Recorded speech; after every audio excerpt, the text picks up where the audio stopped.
السلام علیکم ورحمۃ اللہ وبرکاتہ الحمد للہ رب العالمین والعاقبۃ للمتقین والصلاة والسلام علی اشرف الانبیاء والمرسلین اما بعد. حدیث نمبر 114 نہیں 14 ہے. ٹھیک ہے.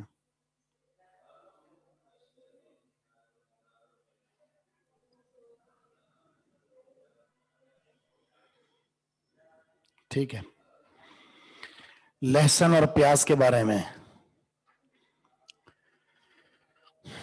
الحمدللہ والصلاة والسلام علی من لا نبی بعدہ. عن جابر بن عبد اللہ رضی اللہ عنہما عن النبی صلی اللہ علیہ وسلم قال. سیدنا جابر فرماتے ہیں نبی علیہ الصلوۃ والسلام کا فرمان ہے من اکل میں کھایا ثومن لہسن او بصلن یا پیاز فلیعتزلنا تو ہم سے الگ ہو جائے. اعتزال کہتے ہیں علیحدگی اختیار کرنا، وہ ہم سے جدا ہو جائے. یا پھر آپ نے یہ کہا اولیعتزل مسجدنا، ہماری مسجد سے الگ ہو جائے. وَلْيَقْعُدْ فِي بَيْتِهِ، اپنے گھر میں بیٹھا رہے، مسجد میں آنے کی ضرورت نہیں ہے.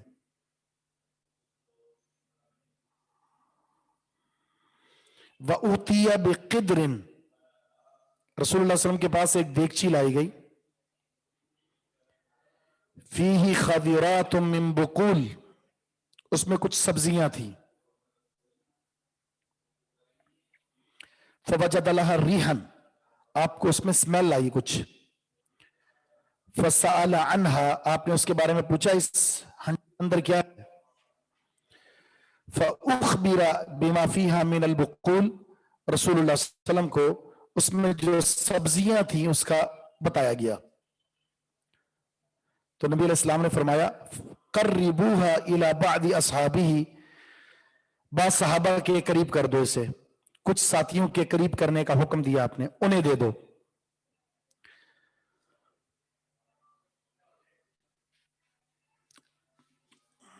فَلَمَّا رَآهُ كَرِهَ أَكْلَهَا، جب صحابہ کرام نے، جب اللہ کے رسول نے صحابہ کرام کو ناپسندگی کا مظاہرہ کرتے ہوئے دیکھا کہ یہ کھا نہیں رہے، جو کھانا نبی علیہ السلام نے نہیں کھایا صحابہ کو دیا، آپ نے دیکھا کہ صحابہ بھی نہیں کھا رہے، تو آپ نے فرمایا کل، جو آپ کے قریب صحابی بیٹھے ہوئے تھے اسے کہا کھاؤ. میں کیوں نہیں کھا رہا اس کی وجہ آپ نے بتائی. فَإِنِّي أُنَاجِي، میں سرگوشی کرتا ہوں، مَن لَا تُنَاجِي، جس کے ساتھ آپ سرگوشی نہیں کرتے. نبی علیہ الصلوۃ والسلام کس کے ساتھ سرگوشی کرتے تھے؟ کس کے ساتھ کرتے تھے؟ اللہ کے ساتھ، فرشتوں اللہ کے ساتھ. ہاں جی، فرشتوں کے ساتھ. جبریل علیہ السلام کے ساتھ. وجہ یہ کہ وہ وحی لے کر آتے تھے، بار بار آپ کے قریب ہوتے تھے، آپ ان کی باتیں سنتے تھے، وہ آپ کو اپنی باتیں سناتے تھے. تو سب سے زیادہ قربت رسول اللہ صلی اللہ علیہ وسلم کی جبریل علیہ السلام کے ساتھ تھی. وجہ یہ کہ وہ اللہ تعالیٰ کی طرف سے پیغام رساں تھے، وہی لے کر آتے تھے. اور سب سے زیادہ حساس مخلوق کون سی ہے؟ حساس مخلوق کون سی ہے؟ فرشتے. آپ کو پتا ہے کن چیزوں سے وہ دور ہوتے ہیں؟ کون سے اسباب ہے جس سے فرشتے چلے جاتے ہیں؟ بہت پڑھے ہیں آپ نے، بتائیں کون سے ہیں وہ؟ کون سی وجوہات ہیں جس کی وجہ سے فرشتے دور چلے جاتے ہیں؟ گھر میں کتے کا ہونا، گھر میں تصویر کا ہونا، اسمیل کا آنا، اور کسی کا ناپاکی کی حالت میں زیادہ دیر تک رہنا.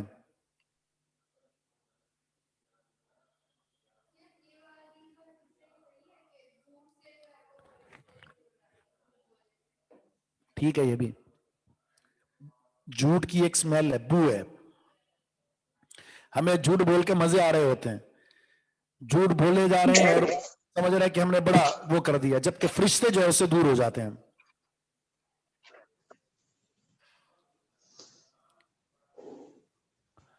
حساس جی، نازک مزاج ہے نا. میری آواز آ رہی کس کی ہے؟ نازک مزاج ہے یہ فرشتے.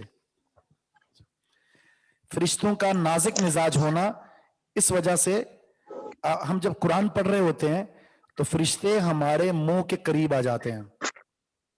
جب ہم قرآن پڑھ رہے ہوتے ہیں تو فرشتے ہمارے منہ کے قریب آ جاتے ہیں، اور اگر اس منہ سے بو آ رہی ہوگی تو ہمارے قریب کیسے آ سکتے ہیں؟ اس لیے لہسن اور پیاز یا اس جیسی اور کون سی سبزیاں جس میں اسمیل ہوتی ہے؟ بسم اللہ الرحمن الرحیم. کیا یہاں سے ہے؟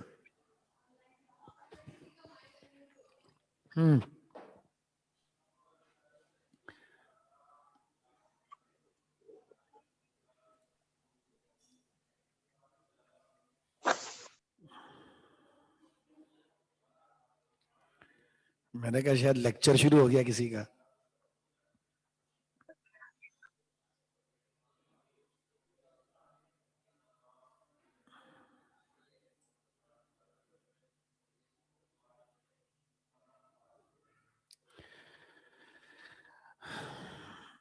اچھا بتائیں نا، خواتین کو تو پتا ہوتا ہے نا کس سبزی میں اسمیل ہے، لہسن اور پیاز کے علاوہ بتائیں. سب میں نہیں، سب میں نہیں ہوتی. کچھ سبزیاں شریف بھی ہوتی ہیں، مولی اس میں ہے نا اسمیل. اور ککڑی، ککڑی میں اور مکڑی میں فرق ہے. ٹھیک ہے، ککڑی. پیاز ہرا بھی ہو یا وہ خشک ہو، دونوں میں. کلیجی یہ سبزی تو نہیں ہے کلیجی. گوبھی، گوبھی میں بھی ہوتی ہے. بس کافی ہے اتنی. یہ حلال چیزیں ہیں. ان حلال چیزوں میں جو آپ کو اسمیل آ رہی ہے تو شریعت نے کہا کہ آپ نے اگر یہ کھا لی ہے تو مسجد میں نہیں آ سکتے آپ. حلال چیزیں. اور جس نے سگریٹ پی ہے، نسوار ہے، مین پوڑی، چھالیا اور یہ اور وہ خبیث چیزیں استعمال کی ہیں، ان کو تو شرافت سے نکالنا ہے، ان کو جوتے مار کے مسجد سے نکالنا چاہیے جو نجس اور خبیث چیزیں کھا کر مسجد میں آتے ہیں. نبی اسلام کا یہ حکم ہے وہ ہماری مسجد سے چلا جائے. تمباکو، بالکل وہ سگریٹ میں تمباکو ہی ہوتا ہے. یہ تو پاک چیزیں ہیں جس کے باوجود ہاں اس کو کھانے کا ایک طریقہ ہے. ایک طریقہ تو یہ ہے کہ آپ نماز کے اوقات میں نہ کھائیں اسے. اپنے گھر میں بھی نماز پڑھنی ہے تو بھی نہ کھائیں. نماز پڑھ لی، 2 گھنٹے 3 گھنٹے کا دورانیہ ہے، آپ کھا لیں اس کو، کیونکہ 2-3 گھنٹے میں یہ ہضم ہو جاتی ہے. اس کے بعد اگر کوئی اچھی چیز کھا لیتے ہیں، سونف یا الائچی، اس سے وہ چیز ختم ہو جاتی ہے. یا دوسرا طریقہ یہ ہے کہ آپ اس کو پکا لیں، پکانے کے بعد پھر آپ اس کا استعمال کریں اگر کرنا چاہتے ہیں. اچھا، اس حدیث میں جو ہمارے لیے اہم ترین سبق ہے وہ یہ ہے کہ نماز کی طرف جب آپ آئیں، نماز کے لیے کھڑے ہوں، نماز پڑھنے کے لیے، تو جس طرح آپ کی وضاقت بہترین ہونی چاہیے اسی طرح آپ خوشبو سے معطر ہوں، آپ کے وجود سے خوشبو آ رہی ہو. خواتین گھر کے اندر تو خوشبو لگا سکتی ہیں، باہر نکلتے وقت خوشبو لگانا ان کے لیے ناجائز ہے، حرام ہے. لیکن گھر کے اندر نماز پڑھ رہی ہیں تو خوشبو لگا سکتی ہیں. تو نماز کے اندر بہترین خوشبو، بہترین لباس، بہترین وضاقت کے ساتھ نماز پڑھنی چاہیے، کیونکہ اللہ کے سامنے کھڑے ہو رہے ہیں اور فرشتے آپ کی قربت میں آئیں گے.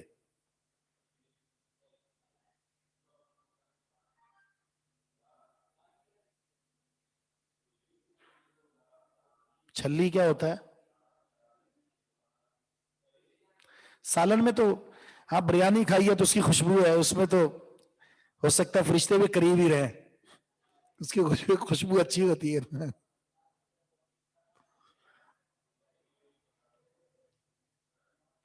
کوئی مسئلہ نہیں ہے. گوشت آپ نے کھایا، نبی علیہ الصلوۃ والسلام نے بکری کا گوشت کھایا اور آپ اسی طرح کھانے کے بعد مسجد میں آ گئے, آپ نے کلی تک نہیں کی.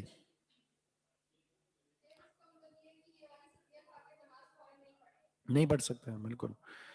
آپ یا تو برش کر لیں اور آپ کو اچھی چیز ایسی کھا لیں جس کی خوشبو ہو, ان چیزوں کی وجہ سے آپ نہیں کھا سکتے. یہ میں نے بتایا نا, سپاری ہے, چھالیاں ہے, یہ ان چیزوں کے اندر کیمیکل ڈلے ہوئے ہوتے ہیں جس کی وجہ سے عجیب قسم کے بو آ رہی ہوتی ہے. مسائل نمبر 1,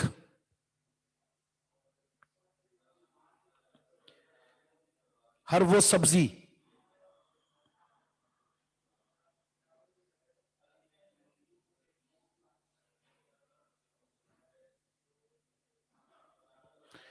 جس میں اسمیل ہو,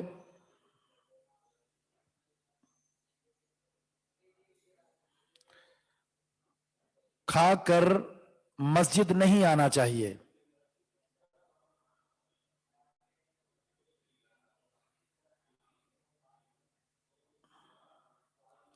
بیماری کی وجہ سے تو کچھ اور ہے, جیسے آپ روزے کی حالت میں تو اسمیل آتی ہے, آپ نے روزہ رکھا ہے اور اسمیل آنا شروع ہو جاتی ہے, تو اس کا حکم کیا ہے؟ یہ اللہ کی عبادت کی وجہ سے ہے, عند اللہ پسندیدہ ہے یہ. باقی رہی بات بیماری, تو انسان کے اختیار میں نہیں ہے, وہ بہتر حالت بنانے کی کوشش کرے وہ. تو ہر وہ سبزی جس میں اسمیل ہو کھا کر مسجد میں نہیں آنا چاہیے, بالخصوص لہسن اور پیاز.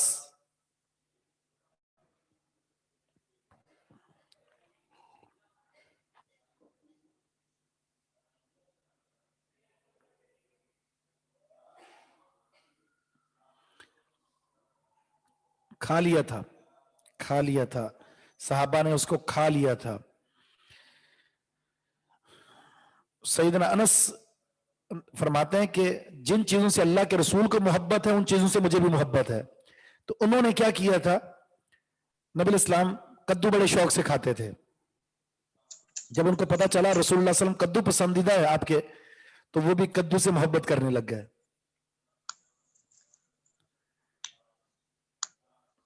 تو جن چیزوں کو آپ ناپسند کرتے تھے ان کو ہمیں بھی ناپسند کرنا چاہیے.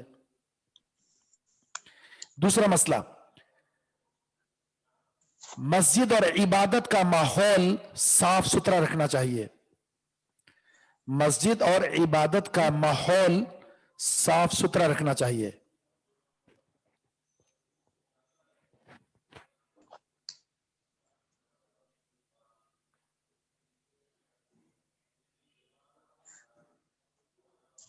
جی کھا سکتے ہیں,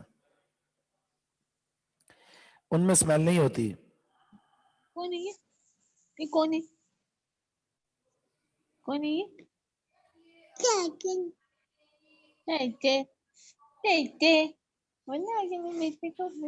ارے میں سچا بول رہی ہوں, گاڑی وہ بھی دوبارہ بتائیں.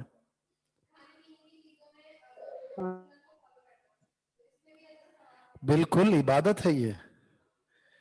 نبی الاسلام کا فرمانا ہے حلال کھانا یا اپنی اہل و عیال کو کھلانا یہ صدقہ ہے, بہترین صدقات میں سے ہے یہ. تیسرا مسئلہ,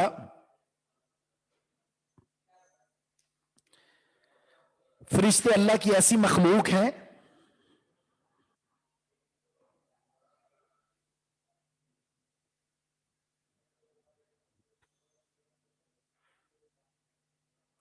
میں نے دوسرا مسئلہ یہ لکھوایا تھا کہ مسجد اور عبادت کا ماحول صاف ستھرا رکھنا چاہیے, صاف ستھرا. تیسرا مسئلہ ہے فرشتے اللہ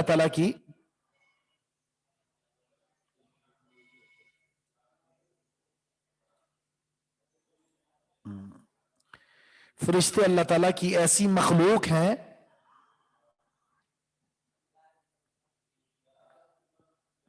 جن کو بو سے سخت نفرت ہے.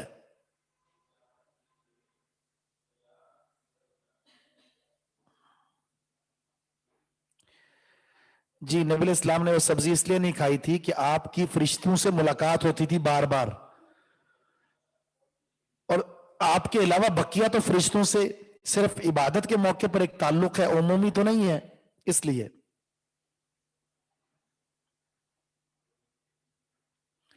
تو فرشتے اللہ تعالیٰ کی ایسی مخلوق ہیں جنہیں بو سے سخت نفرت ہے، لہذا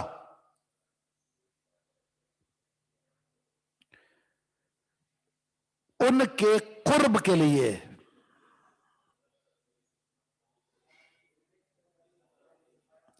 ہر ایسی چیز سے پرہیز کرنا ہوگی،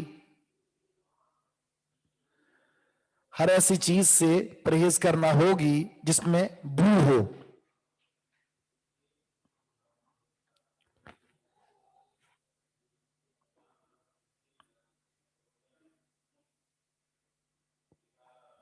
یہ فرشتے جو کندھوں پر ہیں نا، یہ ہمیشہ ہی ہوتے ہیں، یہ کبھی نہیں ساتھ چھوڑتے۔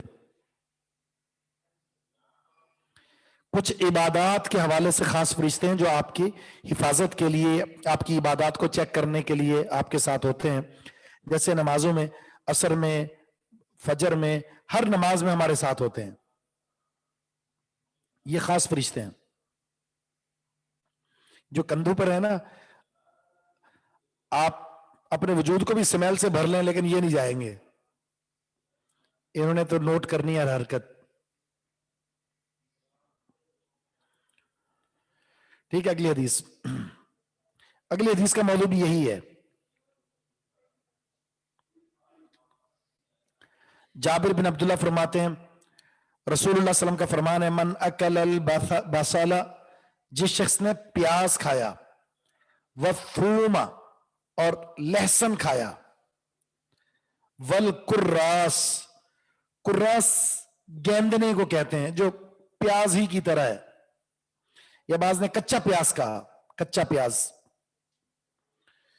فلا یقربن مسجدنا، ہمارے مسجد کے بالکل قریب نہ آئے۔ کیوں؟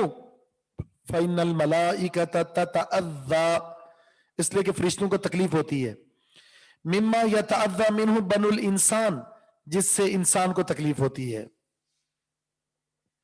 بعض میں آتا ہے بنو آدم، آدم کے بیٹے کو جن چیزوں سے تکلیف ہوتی ہے فرشتوں کو ان چیزوں سے تکلیف ہوتی ہے، اور ہم ظاہر ہے بو سے نفرت کرتے ہیں، تو فرشتے تو ہم سے زیادہ پاک اور صاف ہیں، وہ تو نوری مخلوق ہیں، ان کو تو اس بو سے زیادہ تکلیف ہوتی ہے، لہذا فرشتوں کو تکلیف سے بچانے کے لیے ضروری ہے کہ آپ اپنے آپ کو خوشبو سے معطر رکھیں۔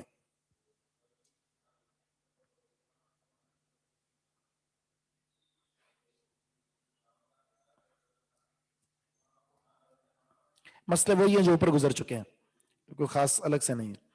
تشہد کا بیان،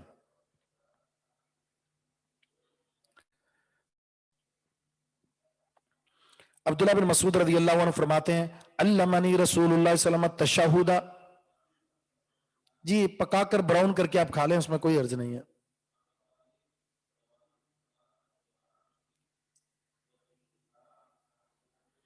آپ ہنڈیا میں پکا لیں یا چولہے میں رکھ کے پکا لیں یا چھت پہ پھینک کر پکا لیں، جیسے بھی چاہے پکا لیں، یہ آپ کا کام ہے پکانا۔ تو عبداللہ بن مسعود کہتے ہیں کہ اللہ کے رسول نے مجھے تشہد سکھایا، کفی بین کفیہ، میرا ہاتھ آپ کے دونوں ہاتھوں کے بیچ میں تھا، میرا ہاتھ آپ کے دونوں ہتھیلیوں کے بیچ میں آپ نے پکڑا ہوا تھا، ایسے سکھایا کما یعلمنی السورۃ من القرآن، جس طرح آپ قرآن کریم کی کوئی سورت ہمیں سکھا رہے ہیں، اس طرح ہمیں سکھائی، یعنی بڑے پیار محبت سے، بڑے اہتمام کے ساتھ ہم نے یہ تشہد سکھایا ہے۔ اور وہ کیا ہے؟ وہی التحیات للہ، تمام قولی عبادات اللہ کے لیے ہیں، والصلوات، اور فعلی عبادات، جسمانی عبادات، والطیبات، اور مالی عبادات، ساری کی ساری اللہ کے لیے ہیں۔ السلام علیک ایھا النبی ورحمۃ اللہ وبرکاتہ، سلامتی ہو آپ پر اے اللہ کے نبی، اور رحمتیں ہوں اور اس کی برکتیں ہوں آپ پر۔ السلام علینا، ہم پر بھی اللہ کی سلامتی ہو، وعلی عباد اللہ الصالحین، اور اللہ کے نیک بندوں پر اللہ کی سلامتی ہو۔ اشہد ان لا الہ الا اللہ، میں گواہی دے کر کہتا ہوں اللہ کے علاوہ کوئی معبود برحق نہیں، واشہد ان محمدا عبدہ ورسولہ، اور میں گواہی دیتا ہوں کہ محمد صلی اللہ علیہ وسلم اللہ کے بندے اور اس کے رسول ہیں۔ ایک حدیث کے الفاظ ہیں اذا قعد احدکم للصلاۃ، جب تم میں سے کوئی شخص نماز کے لیے بیٹھے، فلیقل، اسے چاہیے کہ یہ الفاظ ادا کرے التحیات للہ وذکرہ الی آخرہ. راوی نے مکمل دعا وہی دوبارہ دہرائی. اس میں یہ الفاظ ہیں فَإِنَّكُمْ إِذَا فَعَلْتُمْ ذَلِكَ, جب تم یہ کام کر لو, یعنی اس دعا کو پڑھ لو, جب اس دعا کو تم پڑھ لو, فَقَدْ سَلَّمْتُمْ, تو تم نے سلامتی کی دعا بھیج دی ہے, دعا کر دی ہے, عَلَى كُلِّ عَبْدٍ صَالِحٍ, ہر نیک بندے پر, فِي السَّمَاءِ وَالْأَرْضِ, چاہے وہ آسمانوں میں رہتا ہے چاہے وہ زمین میں رہتا ہے. اور اس حدیث کے الفاظ یہ بھی ہیں فَلْيَتَخَيَّرْ مِنَ الْمَسْأَلَةِ فَلْيَخْتَرْ مِنَ الْمَسْأَلَةِ مَا شَاءَ. اس کے بعد جو چاہے وہ دعا مانگ سکتا ہے, اس کے بعد جو چاہے وہ دعا پڑھ لے. ایک حدیث میں آتا ہے درود شریف کے بعد, درود جو ہم پڑھتے ہیں اس کے بعد پھر جو چاہے مرضی دعا کر لے. اس کو کہتے ہیں تشہد فی الصلاۃ, نماز کا تشہد.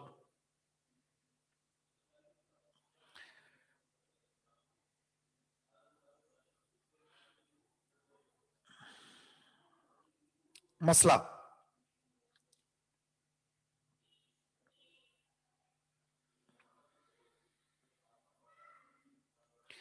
تشہد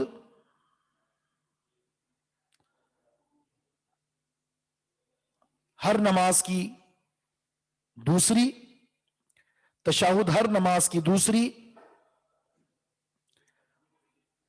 اور چوتھی رکعت میں ہوتا ہے.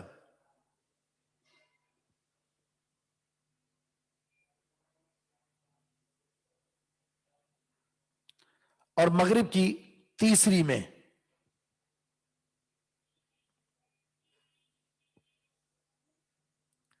اور مغرب کی دوسری, چوتھی اور مغرب کی تیسری.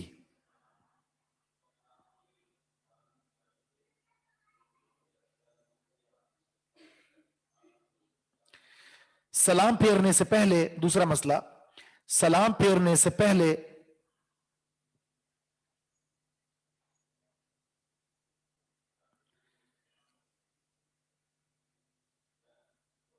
پسندیدہ مسنون دعاؤں کو پڑھا جا سکتا ہے.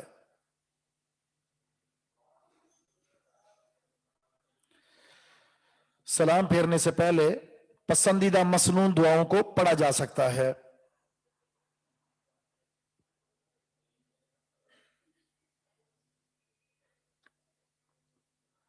نمبر 3,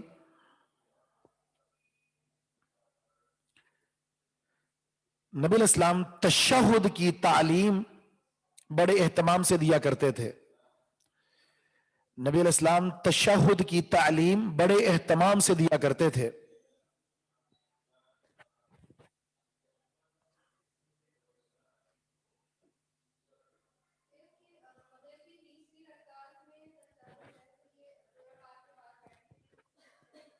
وہ تو آ گیا نا, ہر 2 رکعت میں اور 4 رکعت میں. اب اس میں صرف تیسری رکعت رہ گئی تھی تو مغرب کی ہم نے ڈال دی. اس میں عبادت کی کتنی قسموں کا ذکر ہوا ہے اس تشہد میں؟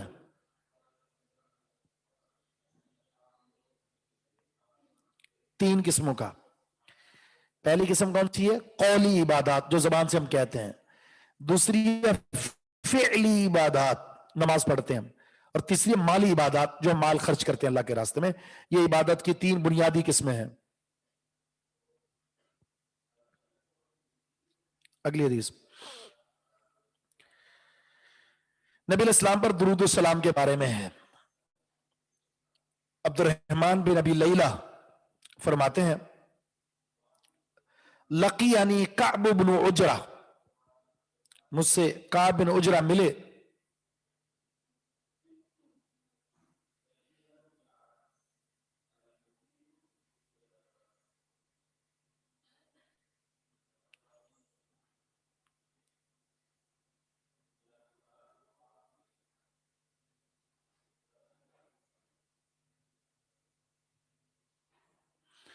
نہیں, اللہ کے رسول نے جو دعائیں سکھائی ہیں ان میں تبدیلی نہیں ہو سکتی, ہمیں اختیار ہی نہیں ہے.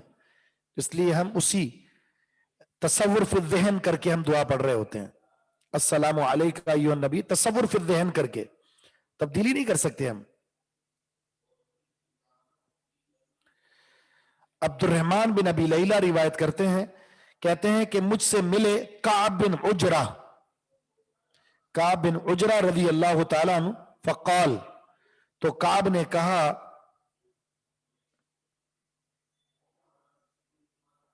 کیا کہا؟ الا اہدی لک ہدیۃً، کیا میں تمہیں تحفہ دوں؟ کعب کہہ رہے ہیں عبد الرحمن سے، کیا میں تمہیں تحفہ دوں؟ اور وہ تحفہ کیا ہے؟ فرماتے ہیں ان النبی صلی اللہ علیہ وسلم خرج علینا، نبی علیہ السلام ہماری طرف نکلے، فقلنا یا رسول اللہ، ہم نے کہا ہے اللہ کے رسول صلی اللہ علیہ وسلم، قد علمتنا، قد علمنا، ہم سیکھ چکے، کیف نسلم علیک، کہ ہم آپ پر کیسے سلام بھیجیں، یہ تو ہم نے جان لیا کہ آپ پر سلام کیسے بھیجیں۔ کیسے جانا؟ اللہ کے رسول پر ہم سلام کیسے بھیجتے ہیں؟ جی درود ابراہیم، یہ تو درود ہے، یہ بھی درود ہے۔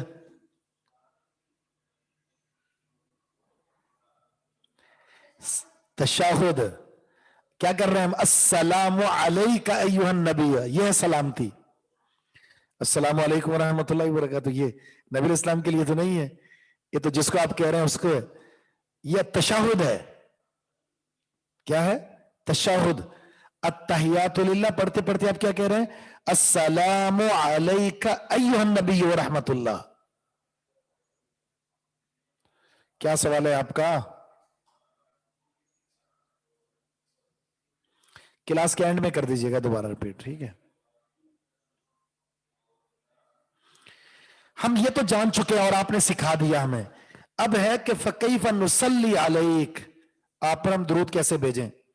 تو آپ نے فرمایا یوں بھیجو، اللہم صلی علی محمد وعلی آل محمد کما صلیت علی ابراہیم وعلی آل ابراہیم انکا حمید مجید وبارک علی محمد وعلی آل محمد کما بارکت علی ابراہیم وعلی آل ابراہیم انکا حمید مجید۔ اسے کیا کہتے ہیں؟ کون سا درود ہے یہ؟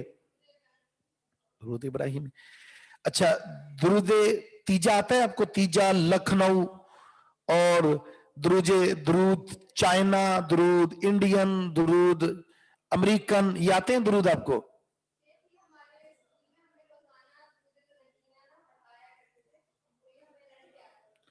اچھا، افسوس کا مقام یہ ہے، ہم نے بہت ساری ایسی دیکھی ہیں اپنے عزیزوں میں خواتین، جن کو آس پاس محلے اور پتہ نہیں دنیا جہاں کے سارے درود آتے ہیں، ان سے جب کہا درود ابراہیمی سناؤ تو وہ نہیں تھا آتا ان کو، پتہ نہیں کتنی غلطیاں کی۔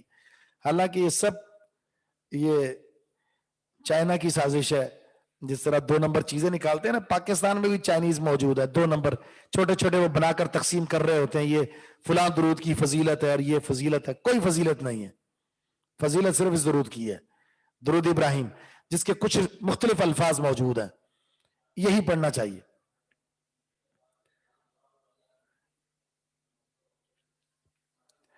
نبی علیہ السلام پر درود پڑھنے کے حوالے سے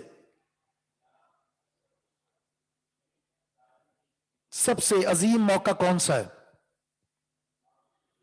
نبی علیہ السلام پر درود، جی، نام لیا جائے تو اس وقت درود پڑھنا لازمی ہے، وگرنہ کیا ہے؟ نبی علیہ السلام نے بد دعا کی ہے اس شخص کے لیے جس کے سامنے نام لیا جائے اور درود نہ پڑھے۔ اور شیطان نے ہمارے معاشرے میں ایک اچھا کام کر رکھا ہے۔ کیا کام ہے؟ نبی علیہ السلام کا نام آتا ہے تو شیطان نے کہا درود نہیں پڑھنا آپ نے، بس انگوٹھے چوم لے اپنے۔ نبی علیہ السلام کا نام آیا، اپنے انگوٹھے چوم لے، اس میں کمال کیا ہوا؟ یعنی انسان کی عقل بھی اس کا ساتھ نہیں دیتی، جہالت اور بے وقوفی کی انتہا ہے۔ بجائے اس کے کہ نام لے کر آپ درود پڑھیں، نبی علیہ السلام سے محبت کا اظہار کریں، زبان کو، لب کو ہلا کر، اور آپ اس کو سلائی کر رہے ہیں۔ شیطانی چال بازیوں کا شکار ہو گئے مسلمان۔ بدعت کا نقصان یہ ہوتا ہے کہ سنت چلی جاتی ہے، درود ابراہیم چلا گیا، دوسرا درود آ گیا، درود پڑھنا تھا، وہاں بدعت آ گئی کہ آپ اپنے انگوٹھے چومنے لگ جائیں، دل پر ہاتھ رکھتے ہیں، کوئی ضرورت نہیں ہے دل پر ہاتھ۔ وہ آپ کا دل پر ہاتھ آ جائے تو الگ بات ہے، محبت کا اظہار کر رہے ہیں، وگرنہ اصل یہ درود پڑھیں آپ. ایک حدیث میں آتا ہے البخیل البخیل الذی ذکرت عندہ فلم یصلی علیہ، وہ بڑا بخیل اور کنجوس ہے جس کے سامنے میرا نام آئے اور وہ درود نہ پڑھے. کیا فائدہ؟ ایک دفعہ درود پڑھو گے اللہ رب العزت 10 رحمتیں نازل فرمائے گا، 10 سلامتیاں نازل فرمائے گا. اور کیا چاہیے؟ 10 درجات بلند ہوں گے. جتنا درود پڑھے گا اتنی پریشانیاں ختم ہوں گی. پڑھتے چلے جائیں. اذان سے پہلے درود ثابت نہیں ہے، اذان کے بعد درود ثابت ہے. اذان سے پہلے ثابت نہیں ہے الصلاۃ والسلام علیک اور یا فلاں، یا حبیب اللہ، یا نور اللہ، یا فلاں اور یا فلاں، سب فضولیات ہیں، بدعات ہیں.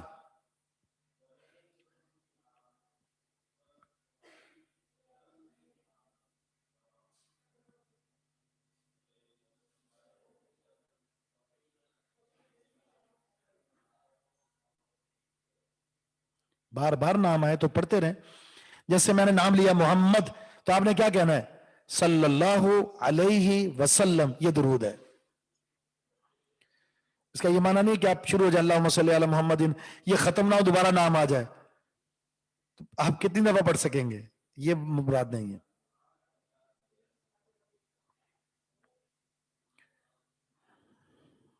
مسئلہ لکھیں.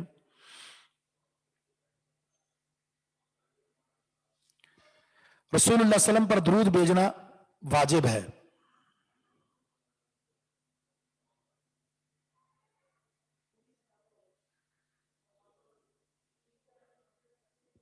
جی بتا رہے ہیں، نبی علیہ السلام پر درود بھیجنا واجب ہے. نمبر 2، تشہد میں درود واجب ہے. تشہد میں درود واجب ہے. امام شافعی اور امام احمد کے نزدیک.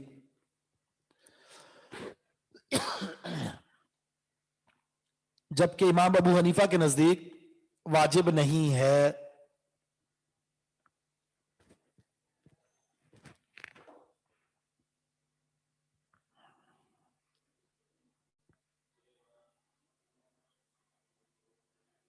کہتے ہیں اگر کسی نے تشہد میں درود نہیں پڑھا اس کی نماز ہو جائے گی. ہم کہتے ہیں نماز نہیں ہوگی. جس نے نماز میں آخری تشہد میں درود نہیں پڑھا اس کی نماز نہیں ہوگی، جبکہ امام ابو حنیفہ کے نزدیک ہو جائے گی. امام شافعی اور امام احمد کے نزدیک واجب ہے.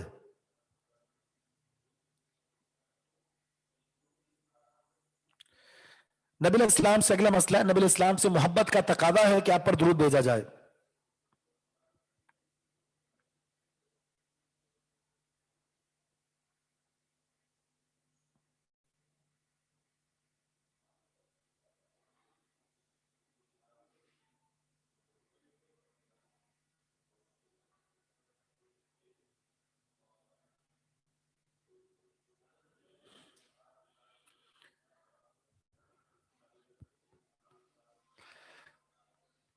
جلسہ استراحت نہیں، جلسہ استراحت تو ہر رکعت میں ہے جی، ہر رکعت میں. جلسہ استراحت تو ہر رکعت میں ہے. ہاں اب رہی بات یہ کہ آپ بیٹھ کر اٹھیں گے تو تشہد میں تو آپ بیٹھ گئے تو جلسہ استراحت تو لمبا ہو گیا نا تشہد کی وجہ سے. آخری مسئلہ بتایا، نبی علیہ السلام سے محبت کا تقاضا ہے کہ آپ پر درود بھیجا جائے. واجب اور فرض ایک ہی چیز ہے، کوئی فرق نہیں.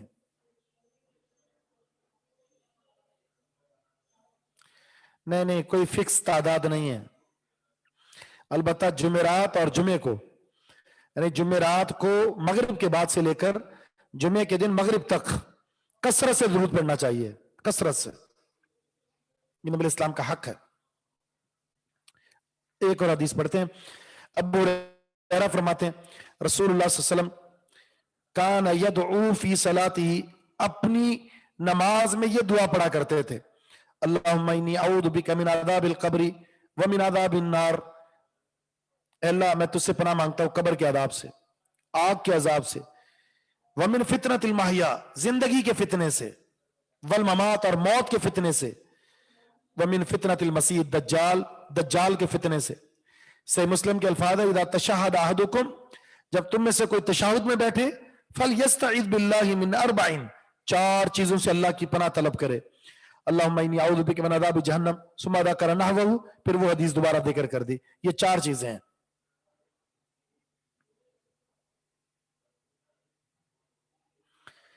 جی نمبر 1 مسئلہ،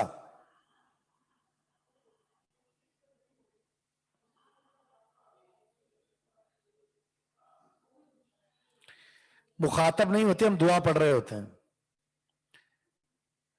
ایک مطلق دعا ہے جسے ہم پڑھ رہے ہوتے ہیں، اور یہ ذہن میں نہیں ہے کہ رسول اللہ صلی اللہ علیہ وسلم ہماری بات سن رہے ہیں یا رسول اللہ صلی اللہ علیہ وسلم ہمارے سامنے موجود ہیں۔ تصور فی الذہن کر لیں، ذہن میں۔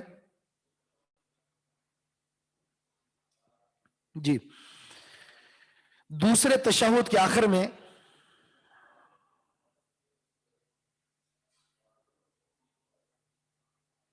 جی مسیح الدجال بھی کہنا ہے، جب دوسرے تشہد کے آخر میں اس دعا کو پڑھنا مسنون عمل ہے، اس دعا کو پڑھنا مسنون ہے۔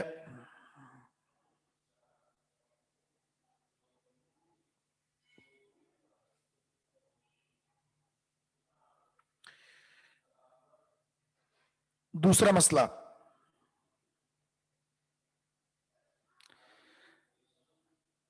مسنون مطلب سنت۔ دوسرا مسئلہ حدیث میں موجود دعا، حدیث میں موجود دعا رسول اللہ صلی اللہ علیہ وسلم بڑے اہتمام سے پڑھا کرتے تھے۔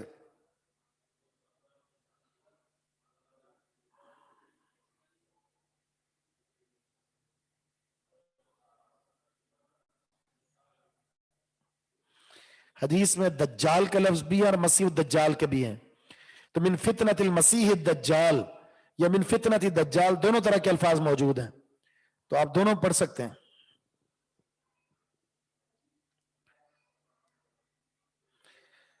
دوسرا مسئلہ، حدیث میں مذکور دعا رسول اللہ صلی اللہ علیہ وسلم کثرت سے پڑھا کرتے تھے۔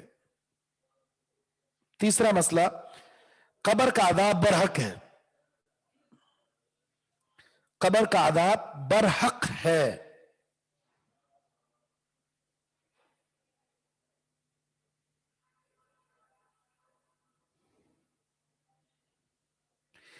چوتھا مسئلہ، زندگی کے فتنے سے مراد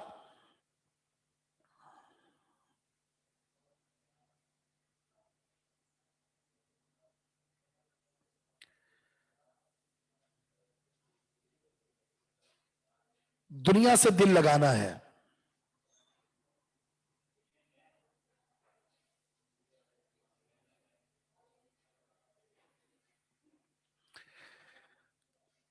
موت کے فتنے سے مراد، اگلا مسئلہ، موت کے فتنے سے مراد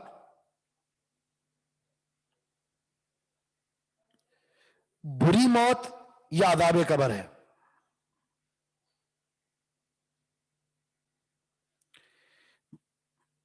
موت کے فتنے سے مراد بری موت یا عذاب قبر ہے۔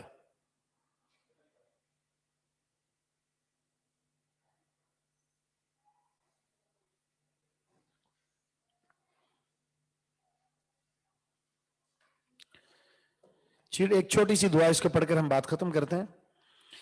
عبداللہ بن عمرو بن عاص ابو بکر صدیق رضی اللہ عنہ سے روایت کرتے ہیں کہ رسول اللہ صلی اللہ علیہ وسلم نے فرمایا، ابو بکر صدیق فرماتے ہیں کہ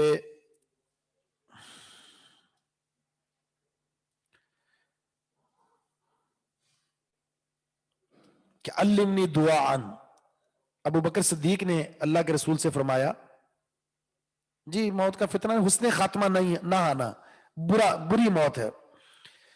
علمنی دعا، اے اللہ کے رسول مجھے دعا سکھا دیجئے، ادعو بھی فی صلاتی، جسے میں اپنی نماز میں پڑھ سکوں، مجھے دعا سکھا دیجئے جو میں اپنی نماز میں پڑھ سکوں۔ تو آپ نے فرمایا قل، یہ دعا پڑھو، اللہم انی ظلمت نفسی ظلما کثیرا، میں نے اپنی جان پر بڑا ظلم کیا ہے، ولا یغفر الذنوب الا انت، اور گناہوں کو نہیں معاف کرنے والا مگر صرف تو. فاغفر لی مغفرۃ من عندک، مجھے اپنی جانب سے مغفرت عطا فرما.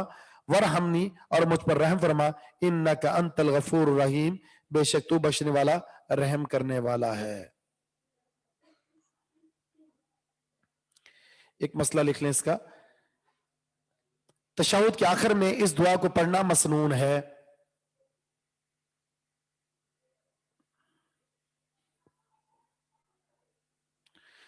چلیں جی. سبحانک اللہم و بحمدک اشہد ان لا الہ الا انت استغفرک و اتوب الیک.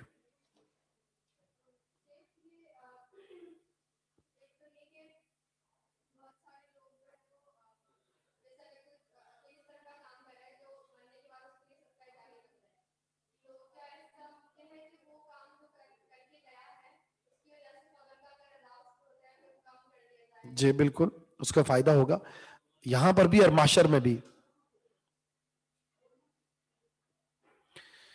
حدیث میں مذکور دعا کو پڑھنا مسنون عمل ہے. تشہد کے آخر میں دعا کو پڑھنا مسنون عمل ہے.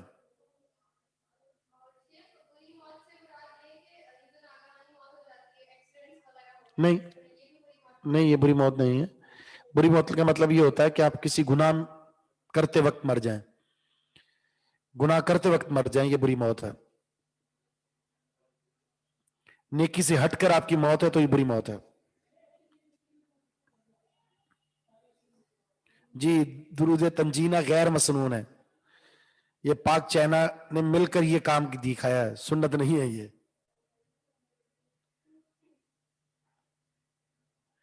تشہد ہے، میں نے لکھوایا ہے نا، اس لیے آپ کو. مغرب کی دوسری رکعت میں بھی ہے. یعنی آپ، میں نے لکھا ہر نماز کے دوسری تشہد، دوسری رکعت میں اور چوتھی میں، اور مغرب کی تیسری میں بھی ہے. سلام میں سلامتی کے الفاظ ہیں، درود میں رحمت کے الفاظ ہیں. ٹھیک ہے جی. سبحانک اللہم و بحمدک اشہد ان لا الہ الا انت استغفرک و اتوب الیک. السلام علیکم ورحمۃ اللہ وبرکاتہ. جی جی، شام کے اذکار میں تو ثابت ہے نا درود پڑھنا 10 دفعہ صبح شام کے اذکار میں. السلام علیکم.